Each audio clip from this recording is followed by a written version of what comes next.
നിങ്ങളെല്ലാം കുറേ പേരൊക്കെ യോഹന്നാന്റെ സുവിശേഷം എഴുതിയത് കൊണ്ട് ഇത് 1 മുതൽ 34 വരെ വായിക്കണം. അപ്പോഴാണ് കർത്താവിൻ്റെ പറഞ്ഞതിൻ്റെ ആശയം നിങ്ങൾക്ക് പൂർണ്ണമായി ലഭിക്കുകയുള്ളൂ.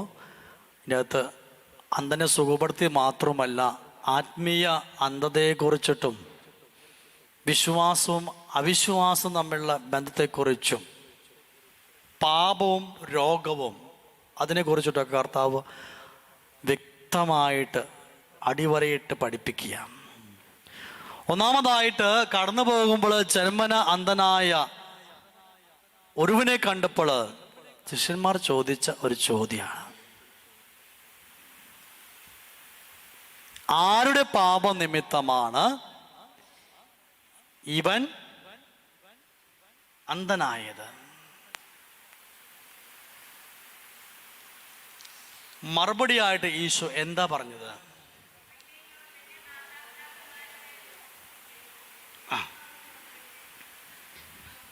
നമുക്ക് നമ്മുടെ സമൂഹത്തിലും ഈ ഒരു പ്രശ്നമുണ്ട്, ഈ വൈറസ് ഉണ്ട്.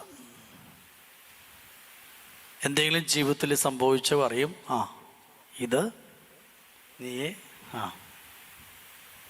അല്ല എന്ന് കൃത്യമായിട്ട് ഈശോ പഠിപ്പിക്കുക.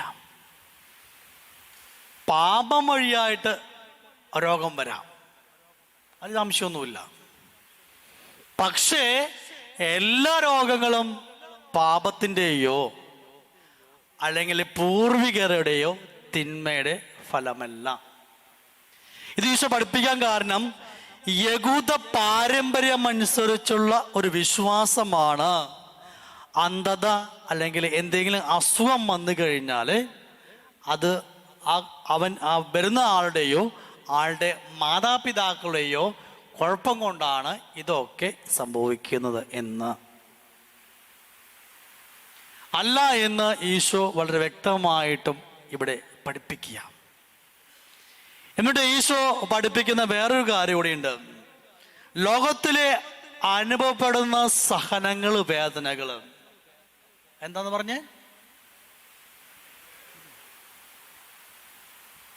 ദൈവത്തിൻ്റെ പ്രവൃത്തികള് ഇവനിൽ പ്രകടമാകാൻ വേണ്ടിയിട്ടാണ്.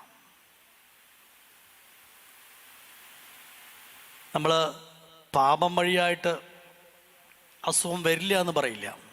പക്ഷേ ചില കാര്യങ്ങൾ പറയും ഇത് പാരമ്പര്യ അസുഖ.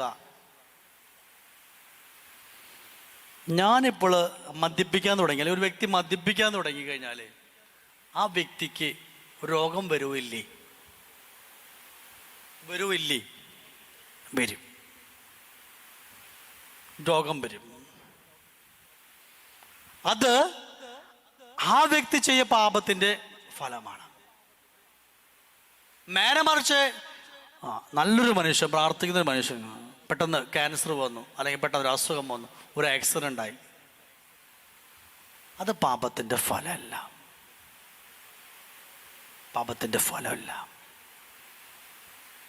ആണ് കർത്താവോട് വ്യക്തമായിട്ട് എല്ലാ രോഗങ്ങളും പാപത്തിന്റെ ഫലമായിട്ട് വരുന്നില്ല. എന്നാൽ പാപത്തിന്റെ ഫലമായി രോഗം വരാം.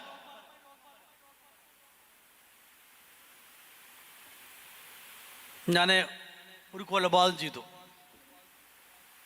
എനിക്ക് ഉറക്കമില്ല, കുറ്റബോധം എന്നെ വേട്ടയാടാണെങ്കിൽ കുറച്ചു കഴിയുമ്പോൾ ഒരു ഡിപ്രഷൻ്റെ ലെവലിലേക്ക് ഞാൻ പോകും, മാനസിക വിഭ്രാന്തിക്കും. അത് പാപത്തിൻ്റെ ഫലമാണ്. അത് വ്യക്തമായിട്ട് ഈശോയോട് പഠിപ്പിക്കുക. പക്ഷെ യഹൂദ പാരമ്പര്യം അനുസരിച്ചിട്ടുള്ള ഒരു വിശ്വാസം രോഗം വരുന്നതോ ഒക്കെ പാപത്തിന്റെ ഫലമായിട്ടാണെന്ന് അല്ല എന്ന് കർത്താവ് ഇവിടെ കൃത്യമായിട്ടും ഇവിടെ പഠിപ്പിക്കുക. നമ്മുടെ ജീവിതത്തിലാകുന്ന തിന്മകൾ, മറ്റുള്ളവർ നമുക്ക് തിന്മ ചെയ്യുന്നുണ്ടെങ്കിൽ അത് പാപത്തിന്റെ ഫലമല്ല. അങ്ങനെ ചിന്തിക്കുന്നവരുണ്ടാവും. മറ്റുള്ളവരെ ദ്രോഹിക്കുന്നത് പാപത്തിനും അല്ല. നമുക്കറിയാം, പൂർവ്വ ജോസഫ്, പഴയ നിയമത്തിലെ ജോസഫിനെ സഹോദരന്മാരെ കൊല്ലുവാനായിട്ട് പൊട്ടക്കിണറ്റിലേക്ക് തള്ളിയിട്ടു. സഹോദരന്മാർ ചെയ്തത് അനീതിയാണ്, തിന്മയാണ്. പക്ഷേ ദൈവം അത് റോമക്കാർക്ക് ലേഖനത്തിൽ പറയുന്നുണ്ട് 8-ാം അധ്യായത്തിൽ, എല്ലാം നന്മയ്ക്കായിട്ട് പരിണമിക്ക് ദൈവം.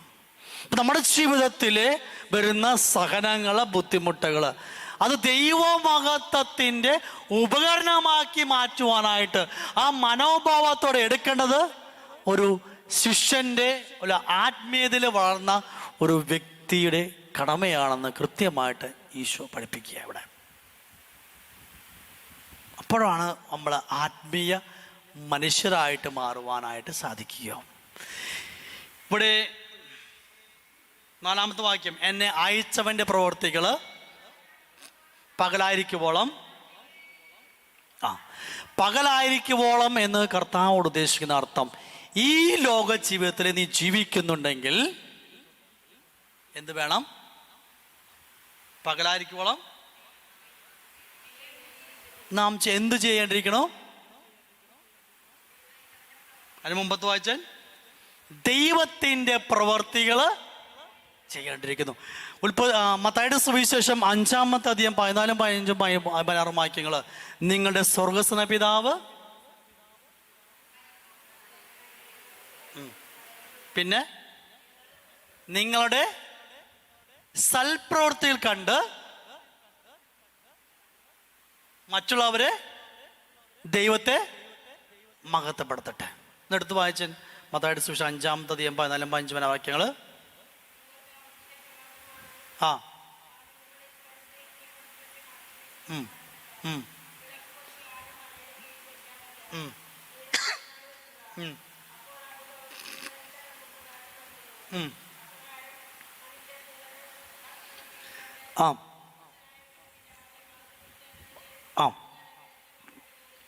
ഓക്കെ, നമ്മുടെ പ്രവർത്തികൾ എന്താന്ന് ചോദിച്ചാൽ അത് ദൈവമഹത്വത്തിന് വേണ്ട പ്രവർത്തികളാണ്. ഇപ്പോൾ പകലായിരിക്കുവോളം എന്ന് കർത്താവ് ഉദ്ദേശിക്കുന്നത് ഈ ജീവിതകാലത്ത് മുഴുവനും 24 hours ഈ പകലായിരിക്കുവോളം പറഞ്ഞ പകല് മാത്രം നന്മ ചെയ്യുക, രാത്രി തിന്മ ചെയ്യുക, അതാണ് ഉദ്ദേശിക്കുന്നത്. സംശയം ഉണ്ടാകാം, പകൽ എന്നല്ല പറഞ്ഞിട്ടുള്ളോ, രാത്രി തിന്മ ചെയ്യാമല്ലോ.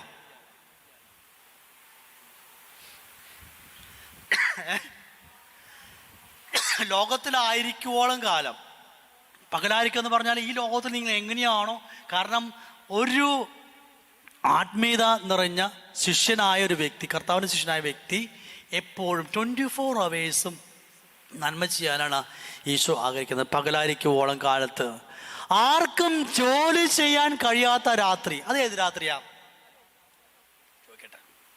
അവിടെയും സംശയമുണ്ട്. ആർക്കും ജോലി ചെയ്യാൻ കഴിയാത്ത രാത്രി, എനിക്ക് സംശയമുള്ള കാര്യം കേട്ടോ. എനിക്ക് സംശയം തോന്നാറുണ്ട്, ആർക്കും ജോലി ചെയ്യാത്ത രാത്രി, അത് എന്ത് രാത്രിയാ? കറക്റ്റ്, മരണത്തിൻ്റെ രാത്രി. മരിച്ചു കഴിഞ്ഞാൽ പിന്നെ എന്ത് ജോലി ചെയ്യാൻ പറ്റൂ? ഇല്ല. ആർക്കും ജോലി ചെയ്യാൻ പറ്റാത്ത രാത്രി എന്ന് ഉദ്ദേശിക്കുന്നത് മരണത്തെ സൂചിപ്പിക്കുന്നത്. കഴിഞ്ഞു.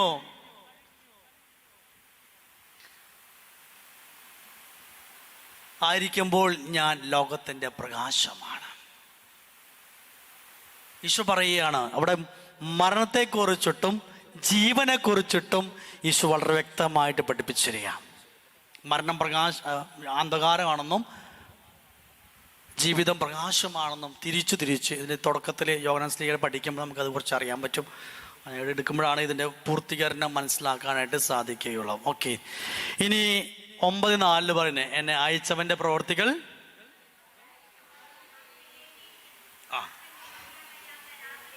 എന്നെ അയച്ചവൻ്റെ പ്രവർത്തികൾ എന്താന്ന് ചോദിച്ചു കഴിഞ്ഞാൽ പ്രകാശത്തിനായിരിക്കും എന്നർത്ഥം.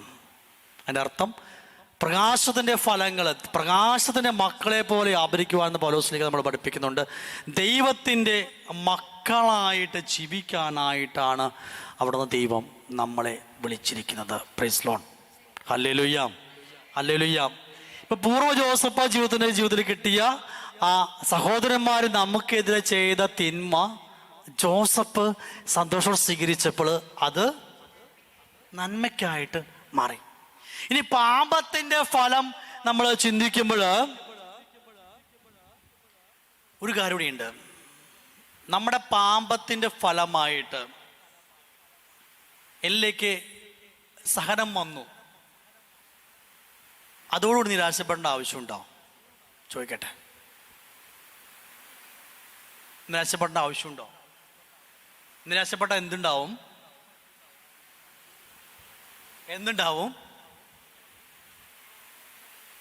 കർത്താവുള്ള പ്രത്യാശ നഷ്ടപ്പെടും.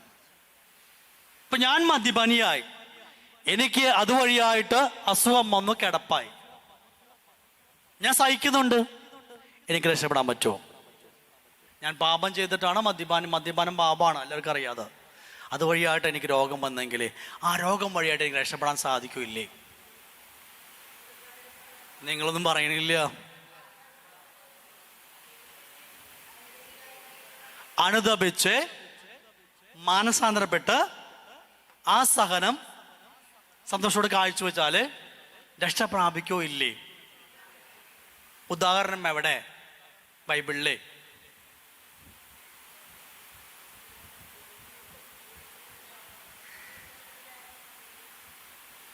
മുത്തുപുത്രൻ പറയാം.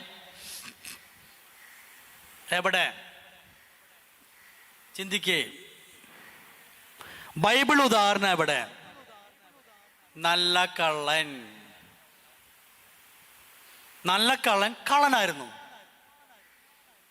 അവൻ കള്ളത്തരം കാണിച്ചിട്ട് ശിക്ഷയാണ് കിട്ടിയത്. എന്ത് കിട്ടി? കുരിശുമരണം.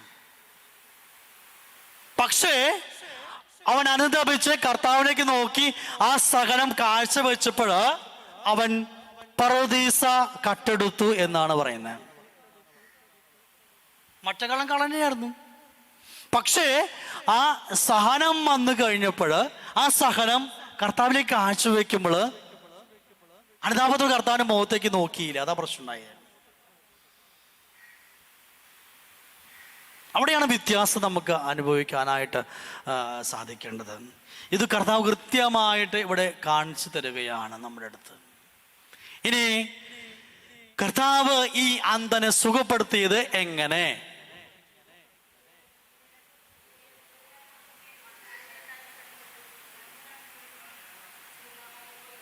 തുപ്പൽ കൊണ്ട് ചെളിയുണ്ടാക്കി അവന്റെ കണ്ണുകളിലേക്ക് വെച്ച് കൊടുത്തിട്ട് പറഞ്ഞു, ശ്രീലോഹ കുളത്തിൽ പോയിട്ട് കഴുകാൻ പറഞ്ഞു.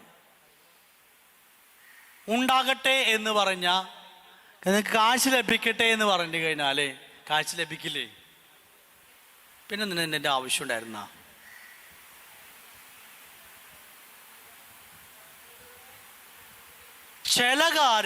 ചില കാര്യങ്ങൾക്ക് സമയമെടുക്കും. ഞാൻ ഇന്ന് പ്രാർത്ഥിച്ചു, കർത്താവിനെ വന്നിട്ട് റെഡിയാക്കി തരുമോ? ഇല്ല. കാല് പരിക്ക് പറ്റി കഴിഞ്ഞാല് ഡോക്ടറെ ഇപ്പൊ തന്നെ റെഡിയാക്കി തരാൻ പറഞ്ഞ ഡോക്ടർ റെഡിയാക്കി തരുമോ?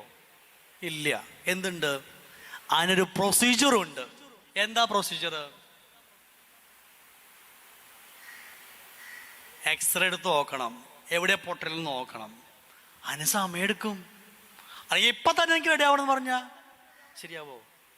ഇല്ല, റെഡി ആവൂല്ല.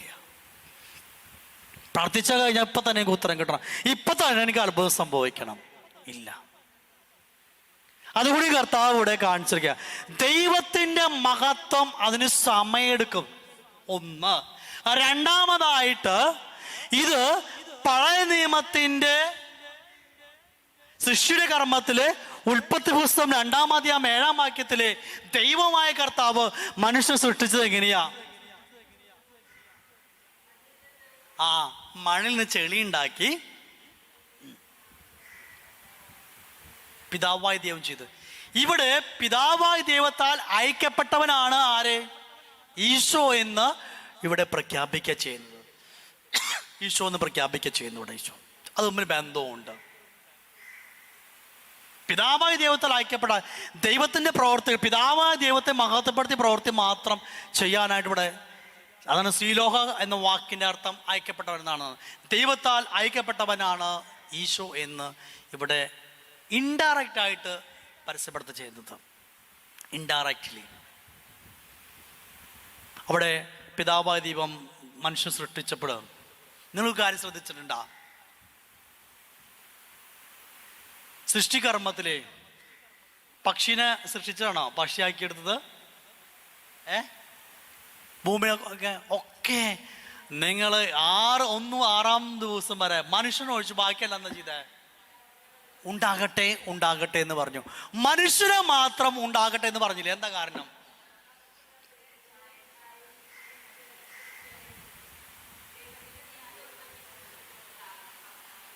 ദൈവത്തിൻ്റെ ആത്മാവ് കൊടുക്കാൻ വേണ്ടിയിട്ടാണ്. മനുഷ്യനൊഴിച്ച് ഒരു സൃഷ്ടിക്കും എന്തില്ല? ആത്മാവില്ല. പട്ടിക്കും പൂച്ചയ്ക്കും ഈ മരത്തിന് ആത്മാവുണ്ടോ? ഇല്ല. ബാക്കിയെല്ലാം ഉണ്ടാകട്ടെ എന്ന് പറഞ്ഞ് ഉണ്ടായി. പക്ഷേ മനുഷ്യനെ മാത്രമാണ് സമയെടുത്ത് മണ്ണ് കുഴച്ച് ആത്മാവിനെ കൊടുത്ത്, മനസ്സ് ശരീരം ആത്മാവിനെ കൊടുത്ത് രൂപപ്പെടുത്തിയത്. അത് ഈശോയ്ക്ക് അത്രയും, ദൈവത്തിന് അത്രയും പ്രിയപ്പെട്ടതായതുകൊണ്ടാണ് അങ്ങനെ ചെയ്തത്. ഇനി ഇതിനകത്ത് ആത്മീയതയുടെ 5 തലങ്ങളിലൂടെ കടന്നു പോകുന്നുണ്ട്. ആരെ? അന്ധനായ മനുഷ്യൻ. ആത്മീയ തലങ്ങൾ കടന്നു പോകുമ്പോൾ ഈശോ നമുക്ക് ആരായിട്ട് മാറും? ഇന്ന് എങ്ങനെയാണ് ആത്മീയ തലങ്ങളിൽ ഓരോ സ്റ്റെപ്പും വിശ്വാസത്തിന് വളർച്ചയ്ക്ക് കയറുമ്പോൾ എങ്ങനെയാണ് മാറ്റം വരുന്നതെന്ന് കൃത്യമായിട്ട് ഈ വചനഭാഗത്ത് സൂചിപ്പിക്കുക. ഈ 9-ാമത്തെ അധ്യായം വളരെ പ്രധാനപ്പെട്ട, പ്രത്യേകിച്ച് ആത്മീയരായി ജീവിക്കാൻ ആ ശിഷ്യഗണം എങ്ങനെ ജീവിക്കണം എന്ന് ഈശോ ആഗ്രഹിച്ച് പറഞ്ഞ വചനഭാഗം. ഇത് യോഹന്നാന്റെ സുവിശേഷം മാത്രമേ ഉള്ളൂ. ചില സുവിശേഷ ഭാഗങ്ങൾ യോഹന്നാൻ മാത്രമേ രേഖപ്പെടുത്തിയിട്ടുള്ളൂ. മത്തായി, മാർക്കോസ്, ലൂക്ക ഒന്നുമില്ല. ആണ് യോഹന്നാന്റെ സുവിശേഷത്തെ പ്രത്യേകത. ഒന്നാമതായിട്ട് 9-ാമത്തെ പഴയ വാക്യെടുത്ത് വായിച്ചൻ. ഈശോ ആരെന്ന് പറയണേ? ഈശോ എന്ന് പേരുള്ള ഒരു മനുഷ്യൻ. ഈശോ എന്ന പേരുള്ള ഒരു മനുഷ്യൻ. ഏതൊരു മനുഷ്യൻ? അത്രയേ ഉള്ളൂ. അന്ധനായ യാചകനെ എനിക്ക് സൗഖ്യം നൽകിയത് ഈശോ എന്ന പേരുള്ള ഒരു മനുഷ്യൻ. ഒരു മനുഷ്യനായിട്ടാണ് ആദ്യം ഈ അന്ധനെ ഫീൽ ചെയ്യുന്നത്. രണ്ടാമത് 9:17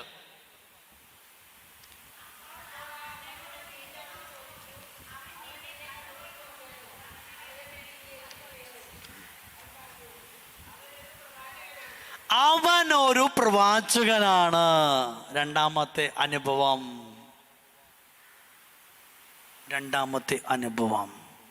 ഒന്നാമത് യേശു എന്നുള്ള പേരുള്ള മനുഷ്യൻ. രണ്ടാമതായിട്ട് അവനൊരു പ്രവാചകനായിട്ട് മാറി.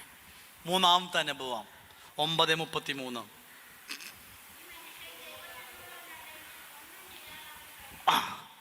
ഈ മനുഷ്യൻ ദൈവത്തിൽ നിന്നുള്ളവനാ.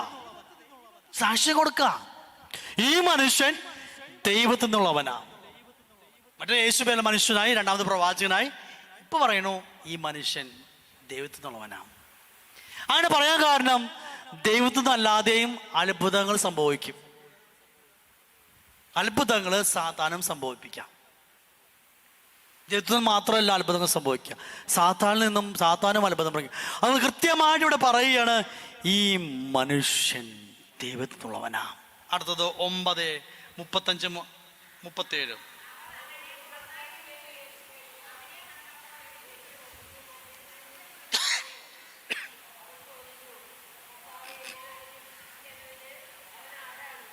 യെസ്, കർത്താവേ. 38 കർത്താവായി മാറി.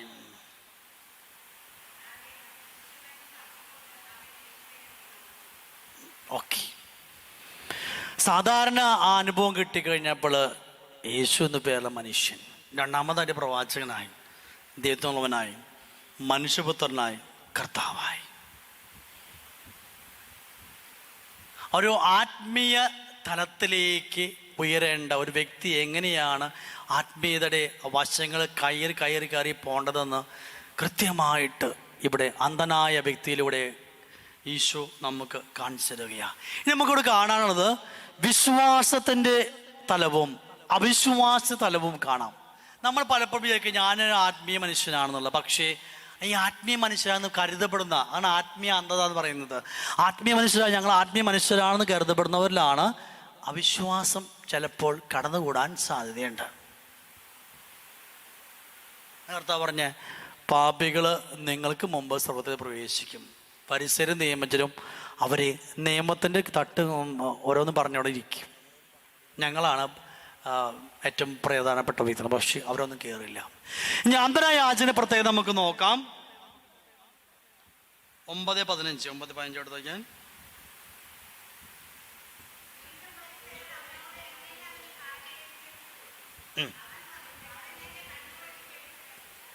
സത്യം സത്യമായ പോലെ ഉള്ള കാര്യങ്ങൾ പറഞ്ഞു, ഒന്നും മറച്ചു വയ്ക്കാതെ.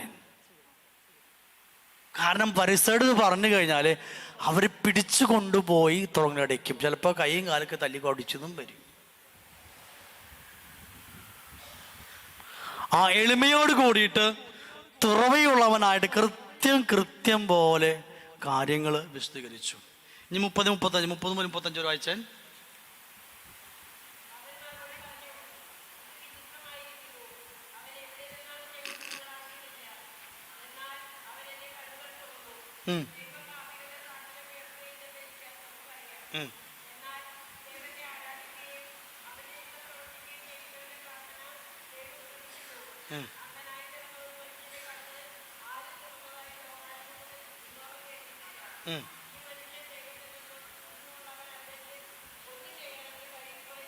മതി, ഞാൻ പാപിയാണ്. പാപിയുടെ പ്രാർത്ഥന കേൾക്കില്ല എന്ന് അറിയാം. പക്ഷേ ഈശോ ഇവനെ തുറവുണ്ടായപ്പോൾ ഇവന്റെ പ്രാർത്ഥന കേട്ട് ഇവനെ കാഴ്ച കൊടുത്തു. പാപികളെ സ്നേഹിക്കുന്ന പാപികളെ മേലെ അനുഗ്രഹം വർഷിക്കുമെന്ന് കൃത്യമായിട്ട് അനുതാപത്തോടു കൂടി പാപിയുടെ മേലെ അനുഗ്രഹം വർഷിക്കുമെന്ന് ഇവിടെ വചനഭാഗത്ത് ഈശോ നമ്മളെ പഠിപ്പിക്കുക. 9:12 വായിച്ച്. 9:12.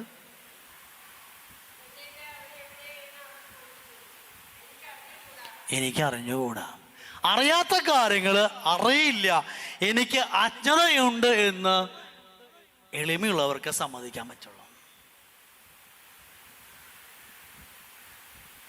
എൻ്റെ അജ്ഞതയാണെന്ന് സമ്മതിച്ചു കൊടുക്കില്ല. അതങ്ങനെ ഇങ്ങനെ നമ്മൾ ന്യായീകരിക്കും, അത് അങ്ങനെയാണ് ഇങ്ങനെയാണെന്ന് പറഞ്ഞിട്ടൊക്കെ.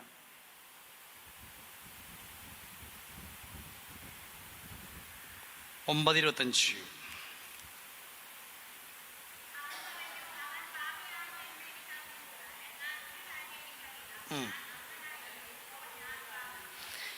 അവൻ പാപിയാണ് എന്ന്, ഈശോ പാപിയാണെന്ന് പറയാനായിട്ട് അത് ഈ ഭാഗത്ത് കൂട്ടിച്ചേർത്തിട്ടില്ല. 24 വായിച്ചാൽ.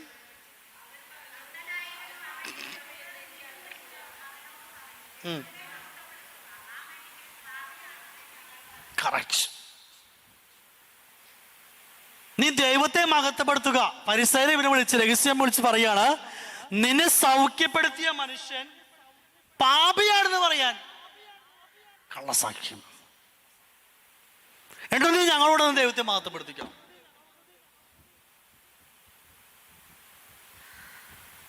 ഈ അന്ധൻ സമ്മതിച്ചില്ല. ചിലപ്പോ കാശ് കൊടുക്കാന്ന് പറഞ്ഞിട്ടുണ്ടാവും, അന്ധൻ സമ്മതിച്ചില്ല. ആ മനുഷ്യൻ പറഞ്ഞ അന്ധെന്ന് പറഞ്ഞ അപ്പൊ ഇവര് പറഞ്ഞു, ഞങ്ങൾക്കറിയാം അവൻ പാപിയാണെന്ന്, ഞങ്ങൾക്കറിയാന്ന് പരിസരം പറയണേ. അവൻ പാപിയാണെന്ന് എനിക്കറിഞ്ഞുകൂടാ. ഒരു കാര്യം എനിക്കറിയാം, ഞാൻ അന്നേരായിരുന്നു, എനിക്ക് കാഴ്ച കിട്ടിയിട്ടുണ്ട്. ഇവനെ കൊടുക്കാനായിട്ട്, ഇവനെ വശത്തിലാക്കാനായിട്ട് ഫരീസയരെ തലകുത്തി പരിശ്രമിച്ചുകൊണ്ടിരിക്കുക, നടക്കണില്ല. അവിടെ സാക്ഷ്യപ്പെടുത്താ കർത്താവിനെ, മഹത്വപ്പെടുത്താ കർത്താവിന്. അവന്റെ അജ്ഞതയെ അവിടെ നിന്ന് അംഗീകരിക്കുക, സത്യത്തിന് തുറവിയുള്ളവനായി മാറാം. അതാണ് ഈ ആത്മീയ, അവന് അനുഗ്രഹം കിട്ടിക്കഴിഞ്ഞപ്പോൾ, ആത്മീയ മനുഷ്യനായി കഴിഞ്ഞപ്പോൾ അവൻ്റെ പ്രത്യേകത ഇവിടെ കർത്താവ് കാണിച്ചിരുന്നത്. ഇനി ഫരിസയരെ ആത്മീയരാണെന്ന് പറഞ്ഞിട്ട് അവർക്ക് ആത്മീയ അന്ധതയാണ്. ഒരു ആത്മീയ വശം അവർക്കില്ല. കാരണം പറയുന്നുണ്ട്, അറിവില് അമിത വിശ്വാസമുള്ളവരായിരുന്നു, അവർ അഹങ്കാരികളായിരുന്നു, അവർക്കെല്ലാം അറിയാം. അതിൻ്റെ അർത്ഥമല്ല പറയാം, കർത്താവ് വന്നപ്പോൾ പറയുന്നു ഇവൻ പാപിയാണെന്ന് ഞങ്ങൾക്കറിയാം. നോണ, അവർക്കറിയില്ല. പരിസ്ഥിതി പറയാം അവൻ പാപിയാണ് ഞങ്ങൾക്കറിയാം എന്നുള്ളത്. അടുത്തത്, അവർക്ക് സത്യത്തിന് തുറവിയില്ല. അവർ ഈശോയെ മുൻവിധിയോടുകൂടിയാണ് കാണുവാനായിട്ട്. 9:24 വായിച്ച്, അത് നമ്മൾ വായിച്ചതാണ്. 9:24 നമ്മൾ വായിച്ചു കഴിഞ്ഞു. 9:16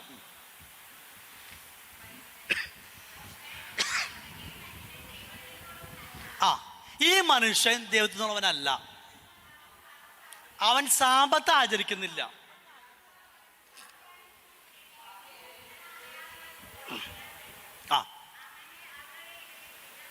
അവരുടെ ഭിന്നത ഉണ്ടായി. പിന്നെ ഈ നടന്ന അത്ഭുതത്തെ കുറിച്ചിട്ട് അവർക്ക് സംശയം ഉണ്ടായി. 18-19 ദൈവത്തിൽ അവർക്ക് സംശയം ഉണ്ടാവാം. സംശയം.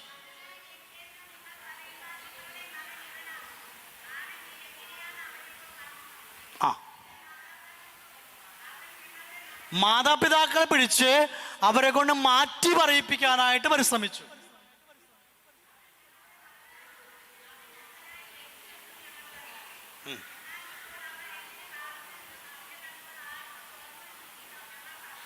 ഓക്കെ, ഇനി അവസാനത്തെ 34 വാക്യം വായിച്ചേ.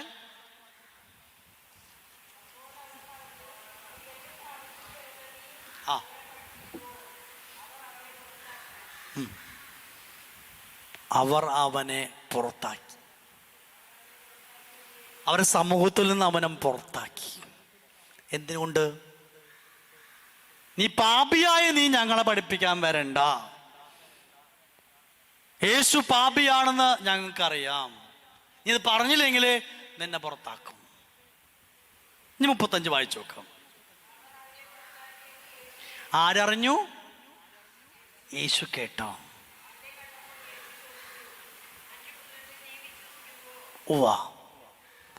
അവിശ്വാസം അവിടെ പ്രഖ്യാപിക്കുക ചെയ്യുന്ന പ്രതിസന്ധികൾ, പ്രതികൂല സാഹചര്യങ്ങളും ഒക്കെ ഉണ്ടാകാം. ഒരു പക്ഷേ നിങ്ങൾ ധ്യാനിക്കുന്നതിൽ പ്രാർത്ഥിക്കുമ്പോൾ ഭർത്താവോ മക്കളോ ചോദിക്കും, പോയിട്ട് എന്താ കിട്ടിയ? വല്ല ഗുണം കിട്ടിയ? വല്ല സഹനം വരുമ്പോൾ ചോദിക്കും, കണ്ടില്ലേ ധ്യാനത്തിൽ പോയി പ്രാർത്ഥിച്ചിട്ട് വെല്ലം കിട്ടിയോ എന്നുള്ളത്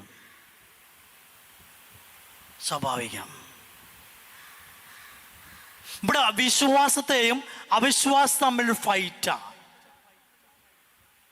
ഫരിസയര് വിശ്വാസമുണ്ട്, ഞങ്ങൾ ആത്മീയ നേതാക്കളാണെന്ന് പറയുമെങ്കിലും അവർക്ക് കർത്താവിലെ അടിയുറച്ച വിശ്വാസമില്ല. പറച്ചില് മാത്രമേ ഉള്ളൂ, അവരുടെ ഉള്ളിൻ്റെ ഉള്ളിലില്ല. നേരെ മറിച്ച് ഇവിടെ വിശ്വാസം, ആ അന്ധനായ മനുഷ്യന് കിട്ടിയ വിശ്വാസം അവൻ പ്രഘോഷിക്കുക ചെയ്യുന്ന ഏത് പ്രതിസന്ധി വന്നോട്ടെ, ഞാൻ എൻ്റെ വിശ്വാസം പ്രഘോഷിക്കും. കർത്താവിൽ ആശ്രയിക്കുക ചെയ്യുന്ന, ദൈവപരിപാലനം ആശ്രയിച്ച് മുന്നോട്ട് പോകുന്നു.